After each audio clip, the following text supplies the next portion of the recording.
let's get real for a minute, okay? Inflation's high, food prices are through the roof.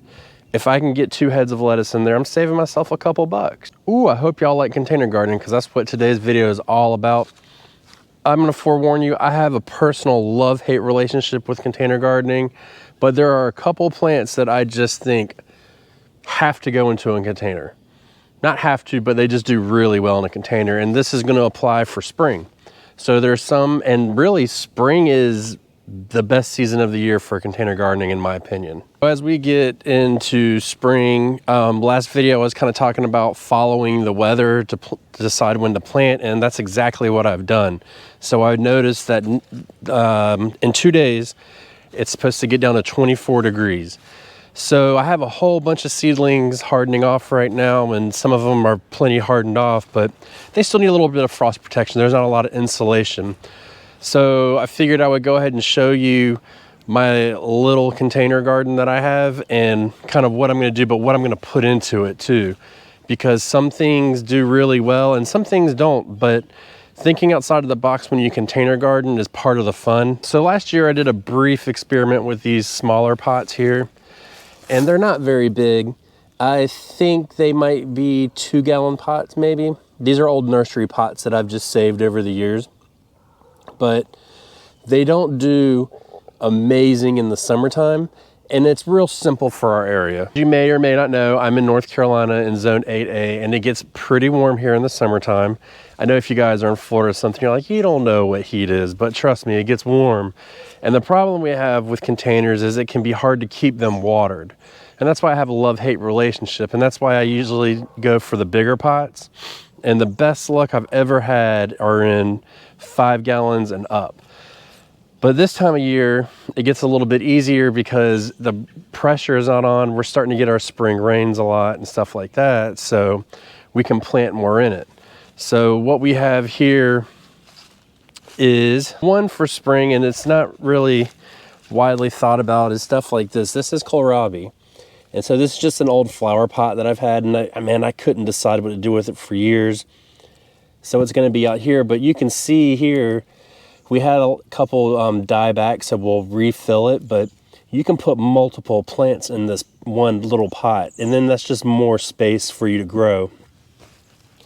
So I have another one right next to it, and I'll probably do the same thing. This is an old tomato plant that I've left in there, but we can do that. Now this pot here, for instance, this is a bit overkill for spring, but it doesn't matter. I obviously haven't filled it yet. I've been trying to collect as many of these as possible. They're kind of hard to come by.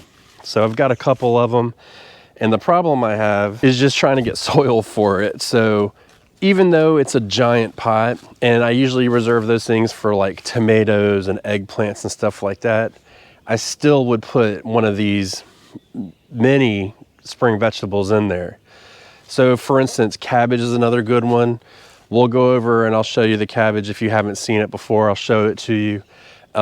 These smaller ones here, back here that I showed you in the beginning, those are really good too. So broccoli plants go really good in them as well, because if you look at the growth of the broccolis, and this is something that we've talked about on our podcast, Backyard Gardens, broccolis, I have a love-hate relationship with them as well, just because of the space they take up. So you can see like this broccoli here, I mean, look, it's one little stalk, but it takes up a square foot up top. And so this goes really good inside of a pot or something like that, just because look how much space it takes up in your actual garden. And so like that bigger pot, I could put 2 of those in each corner and grow more. And just so you know, this one's starting to bolt, which I don't mind, because what I do is I cut these, and then each of these little individual florets I take and I put them in eggs. And that's actually one way I really enjoy eating these. So that's why I'm not overly worried about cutting them out. But you have stuff like collards as well. So collards do really good. Cabbages do really good. I know I already said that, but any of your greens, kale, mustards, all that stuff does really good, because they go in, you harvest them, you can cut coming in, or you can do a full cut, and then they're all gone. So that's really going to work out good for a container. Now something like onions, for example, they have to stay in the ground for so long that I wouldn't really put those into a container because you're going to be eating up that container space for a long time. But on the other hand, if you think about it, we have 4 onions in a square foot here. And yeah, you know, they're small onions right now, so give me a break. But you can pack a lot of these in one pot like that over there. What would be the benefit of that? Well, if you want, let's say you really wanted to put your tomatoes or something in this bed, but you wanted a couple onions, you could pack that in there and you can get a lot in that pot, no problem. Same with like garlic too. So for years I grew garlic in pots, and I would put them at the corner of each bed. I would put like a 3-gallon pot. So each bed would have 4 around it. And then that way I wasn't eating up any of the space at all in my garden, and I was able to grow my garlic. So I did that for many years. And I think in one pot, it was about 12 inches in diameter. So I'd put like between 4 and 6 cloves in there. So if you think about this particular garden, we have 4 beds, 4 corners. Here we go, doing math in public again. That's 16 pots, and then times 4 or 6, you know, you got a lot of garlic in that, and you're not taking up any actual space in your bed whatsoever. So that's a really good benefit. Now this is something with these bigger pots that I'm going to do more and more of, and I want to show you. Like this cabbage, for instance, which it's actually heading up, starting to, but man, it's starting, something happened there. I think the coal has just been biting it back more and more. But you can see around the edges we put some lettuce, and we even put a kohlrabi. So if you can get one cabbage to sit in the middle, you can plant other plants around it as well and get more out of this pot. Think about that. In this pot, we're going to have, if I was to redo this pot, which I'm going to eventually, I would do a cabbage in the middle, or let's say broccoli. And then you could do 4 kohlrabi or 4 turnips. I put those in the same category. And then probably 4 heads of lettuce right there in that pot. And as they grow, as you cut, then you're gonna have more, because in theory, the lettuce will grow faster than the cabbage. So you could be able to cut the cabbage or cut the lettuce and not have any light impedance on the cabbage to, you know, keep it to a minimum. And then you could do stuff like that. So you can really get a lot out of your pots, especially this time of year. This one's about half the size, but that's starting to head up real good too. I'm pretty happy about this one. And then you can see here again, we put a couple more lettuce. So over the season, you know, we'll get a couple heads of lettuce out of here. Now, it's not gonna be a lot, but let's get real for a minute, okay?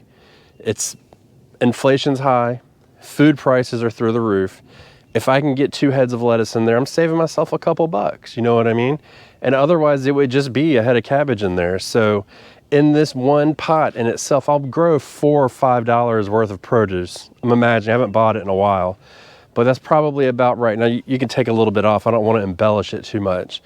But same with this bigger pot, you know, if you come into this bigger pot and you start putting all of these other vegetables in there, then you're going to get a lot. So in theory, there are so many things that can go into a pot in the spring. It's really unlimited. I mean, if you look at this little section here, and we're going to try and get some bigger pots here in the next month to fill in. I mean, you've got your cabbages, broccoli, cauliflower if you wanted, all of your greens.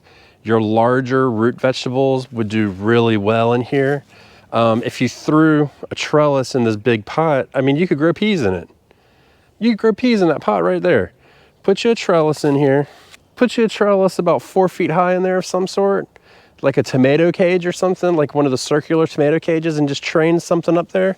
You can get that. And the thing is with the variety that you get, you can get stuff like dwarf varieties or container varieties of stuff and put it in here. And then you can have all you want growing in these pots. Now, there are a couple things that I would not want to grow in a pot. One thing I would not want to grow in a pot would be carrots. See how they grow? Now, you can get 16 in a square foot, but to me, it's just not worth it. Doesn't mean you can't do it, but I feel like I could do a lot more in the ground with that. So it's up to you to decide what you want to do. Other thing would be these beets here. So I'm not well, first of all, I'm not crazy about beets, so there's that. But I just don't know how, like, growing beets by themselves in a pot may not be the best option, but it doesn't mean it can't be done. And that's where designing your pots and coming in and mixing vegetables in them is going to be really good, because it allows you to fill those little gaps. You know what I mean? Just kind of filling them in and filling the pot out and really maximizing your space. Now, I will say another thing I would not put by itself in a pot would be radishes. I just don't see the use in that for me in my garden. I know a lot of people do, and that's great, but for me, I don't even like putting them in as filler, because you can put so many in a square foot that you don't really maximize your harvest. I mean, it's a radish, right? It's not a high cost food. So there is that to kind of contend with on that side. So one of the things that I sell at the farmer's market is I take a small pot and I'll put like 4 heads of lettuce in it, and then in the middle I'll put a cilantro in there. And so if you look at the cilantro, I mean, this is one plant, right? It's not too small, not too big, and it definitely get a little bit bigger, but as you put that in there, and then we call it a taco bowl. So you've got a taco pot right there. You know, you got your lettuce and you've got that. And I mean, you could do all kinds of things with it. So it's all about being creative with your pots and making them a little bit more interesting than just like jamming a plant in there.